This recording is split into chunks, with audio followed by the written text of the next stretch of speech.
he's touching you. Watch it, we're lifting up the windows. These images were captured by psychic Uri Geller, a man who counted Michael as a close friend. He just hugged me. And you know what? That hug.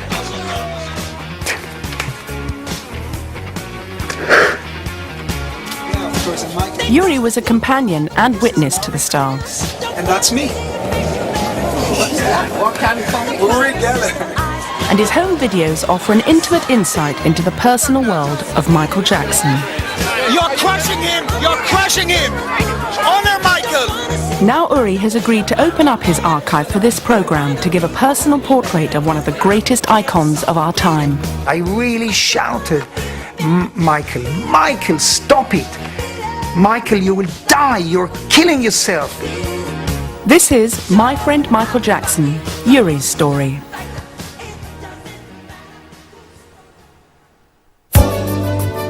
This is Michael Jackson on a visit to Britain a few years ago. By his side is Uri Geller. Don't fall, please. Take that. I gotta let go. Watch it. Uri shared a friendship with Michael that few others enjoyed. The man that I love so much is going to be my best man. The man agreed to be my best man in a Jewish ritual. Wow. Michael, in private moments, shared his own dreams with Uri. That it was possible to get Michael Jackson to the moon. And I relayed this to Michael. I mean, the idea of him being able to actually do his moonwalk on the moon. Uri Geller is Michael Jackson calling. When you get this message, please know that I pray that we do the moon trip. I want to be the first one to do it in the pop world. And he shared his ambitions. You know, when Michael heard that Steven Spielberg got a knighthood, Michael wanted a knighthood too. And I understand, come on, he should have gotten a knighthood, really. But at times, their friendship was tested. Don't tell me, this is my private life, stop there. Uri even questioned Michael about the most private areas of his life. I asked him, Michael, did you ever touch a child in an inappropriate manner? This is the story of an at times turbulent friendship.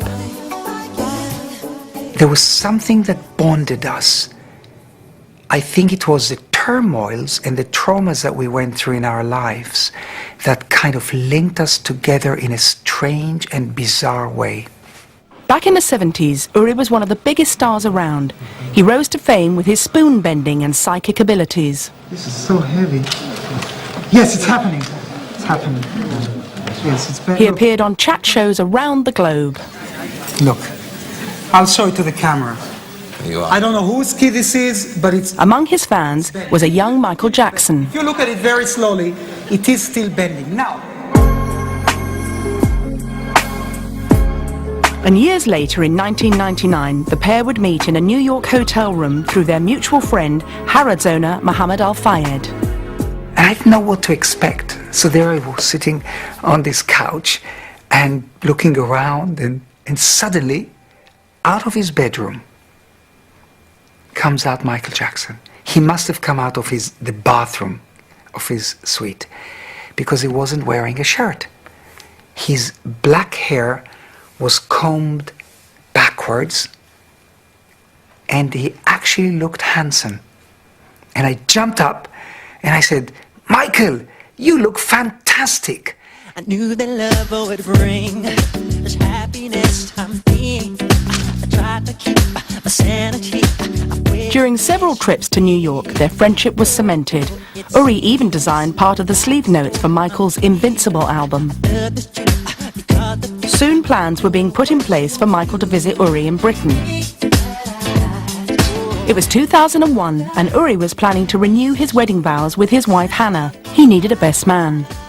I call Michael Jackson and I tell him, Michael, listen, I'm renewing my wedding vows. Will you be my best man? And he said, yeah, I'll be your best man. Of course. You know, I get goosebumps now. The most famous man in the world is going to be my best man. But more important for me was the man that I loved so much is going to be my best man. The man agreed to be my best man in a Jewish ritual. Wow. Just months later, Michael Jackson would fly to Britain to be best man at Uri's wedding. But he was on crutches. He'd broken his foot in a fall at his Neverland ranch. On a sunny Wednesday afternoon, guests waited anxiously for the ceremony to begin, but Michael was nowhere to be seen. It looked as though the King of Pop was going to miss Uri's big day.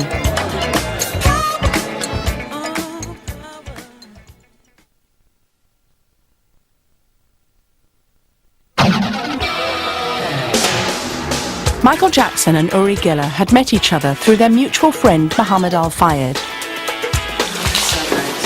They were embarking on a new friendship, during which Uri would see Michael as few have seen him. They would share late-night shopping trips. I almost believe it. And even a private visit to Parliament. Fans would follow them every step of the way as they travelled around Britain. But in 2001, as Michael arrived in London for his first visit to Uri, he had one very special appointment in his diary.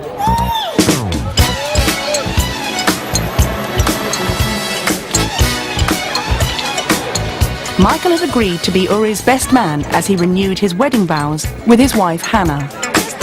The day before the ceremony, Uri had given Michael his wedding ring to look after. I wanted Michael to have the ring on him for 24 hours.